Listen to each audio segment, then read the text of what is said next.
2016 में एक कहानी घड़ी गई, 2019 में एक कहानी घड़ी गई बालाकोट से मुतालिक, झूठी कहानी। अब भी कहानियां घड़ी जा रही हैं, लेकिन मसला यह है कि अब उनकी कहानी पर कोई एतबार करने को तैयार नहीं है। भारत एतबार नहीं कर रहा, और ये वो मेन रीजन है कि वो कहानियां जो बिकती थी अब कहानियां बिक नहीं रही।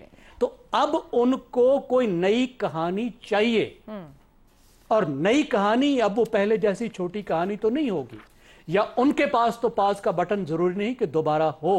ठीक। तो पाकिस्तान इस वक्त उनको कह रहा है कि आ जाओ, अगर तुम्हें आराम आ गया है तो बात कर लेते हैं। वज़ीर आज़म साहब ने कहा है टेररिज्म पे भी बात कर लेते, पानी पर भी कर लेते हैं, टेररिज्म पे भी कर लेते हैं, ट्रेड पे भी कर लेते हैं। लेकिन मैं नहीं समझता कि भारत यहां से इस वक्त आगे बढ़ेगा। बहुत टाइम तक हम जंग के दहाने पर ही वक्त गुजारेंगे, और हमें मुसलसल तैयार रहना दुरुस्त हो गया। रजा रूमी साहब, जितनी भी कहानियां घड़ ली जाएं, इस बार तो इतना झूठ था कि वो उनका मकसद ही खत्म हो गया, क्योंकि गैर जानिबदार बल्कि भारत के भी सहाफी हो, सियासतदान हो, तज्जियाकार, वो सवाल कर रहे हैं कि किस तरह दूसरे मुल्कों ने पाकिस्तान का साथ दिया है। अमेरिका, चीन, तुर्की, आजरबाईजान, भारत के पास इजराइल और अफगानिस्तान जैसी मुतनाज़ रियासतों की हिमायत रही। इन मारूजी हालात में भारत को जो नाकामी समेटनी पड़ी, जो ऊपर शहजाद साहब ने बात की मुख्तलिफ फ्रंट्स के ऊपर, अभी भी भारत की ख्वाहिश ऐसा ही कुछ अचीव करना है जो अभी अचीव करने की कोशिश की गई? देखिए, जाहिर बात है कि पिछली जो उनकी हिकमत अमली थी वो तो पिट गई। उनका ये ख्याल था कि पहलगाम के जो वाक़या है उससे तवज्जो हटाने के लिए अंदरूनी जो सवालात उठ रहे थे डोमेस्टिक सतह के ऊपर, उसका सारा मलबा जो है पाकिस्तान पर डाला जाए, उसको मूरद इल्ज़ाम ठहराकर, मिसाइल फेंक कर और वो दावे करके जी हमने दहशत गर्दी के ठिकानों को निशाना बना के ख़त्म कर दिया है।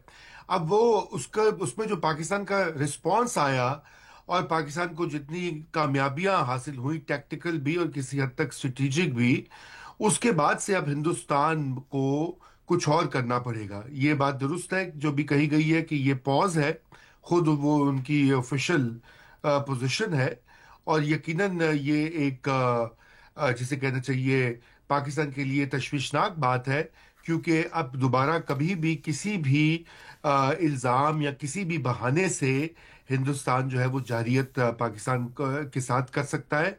और अगर वो ये मिसाइल्स और ड्रोन्स ये वाली जंग ना भी हो तो देखिए इंडस वाटर ट्रीटी को सस्पेंड करना या अबेयंस में करना वो खुद एक एक्ट ऑफ वॉर है। इसका जिक्र पाकिस्तान की गवर्नमेंट की भी यही जो है ऑफिशियल पोजीशन है कि अगर आप हमारा पानी बंद करने की कोशिश करेंगे, उसको डाइवर्ट करने की कोशिश करेंगे, जो कि एक मायदे के तहत है, जो जिसको कि हिंदुस्तान एक तरफा खत्म नहीं कर सकता, तो फिर वो भी एक जंग होगी। तो इसलिए हर सतह के ऊपर हमें एक बहुत ही मुश्किल सूरत हाल का सामना है।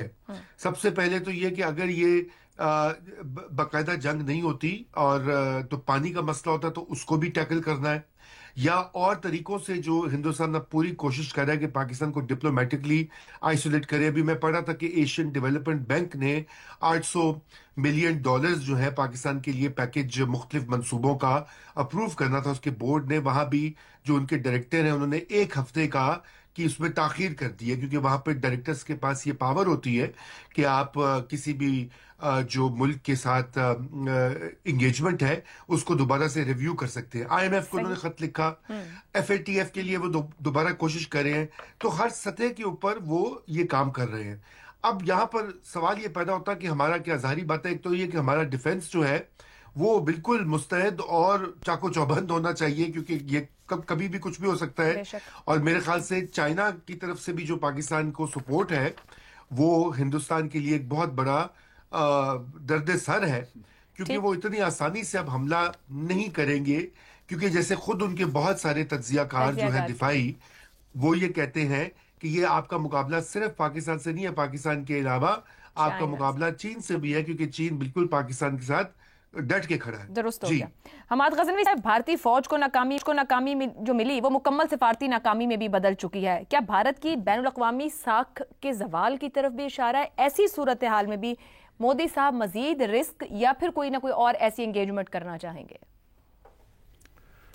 देखिए, ये तो हम दोस्त तज़किरा कर रहे हैं कि हमने हमले का हमें ख़तरा है, क्योंकि वो बार बार ऐसी गुफ्तगू कर रहे हैं اور ان کے سیاسی مقاصد کیونکہ پاکستان کی نفرت کے ساتھ جڑے ہوئے ہیں، لہٰذا وہ اس کو بھڑکاتے رہتے ہیں، اور اس وقت کیونکہ ان کی کہانی بک نہیں رہی ہے تو وہ اسے بیچنے کے لیے ایک نئی داستان کی تلاش میں ہیں، یعنی ان کو کچھ موقع مل جائے ایسا جیسے پھر وہ بڑھا چڑھا کے. بھارتی حکومت کو سوشل میڈیا کہہ رہے ہیں کہ بیچنا ہے کسی بھی طرح کچھ بھی لگا کے. ہاں لگ بھگ ایسی صورتحال ہے.